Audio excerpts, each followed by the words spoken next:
My kids ride the bus, and I'm scared for them to even get on the bus because of this type of drugs. Even now, I went to a bus stop and see people doing drugs at a bus stop. We got kids going to bus stops. That's terrible. For some residents, hearing that methamphetamine and fentanyl particles are on buses and trains isn't a surprise. When I'm on the bus, I don't feel safe no more. The University of Washington conducted an exposure assessment testing 11 buses and 19 train cars. It found methamphetamine was in 100% of the air samples and 98% of surface samples. Fentanyl was in 25% of the air and 46% of surface samples. Exposures to the quantities of the drug that are demonstrated in the study do not constitute a risk of drug toxicity.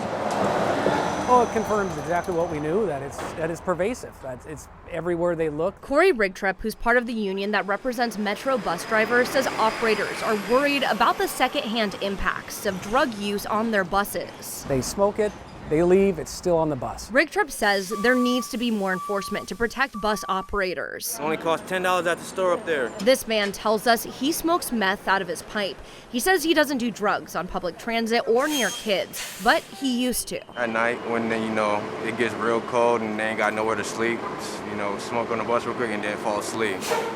That's what I used to do. Despite rider concerns, Sound Transit, who helped fund the study, says passengers are safe. The risk is minimal to negligible. They, along with King County Metro and Snohomish County's Community Transit, are adding better air filtration systems, increasing security, and implementing deep cleaning protocols.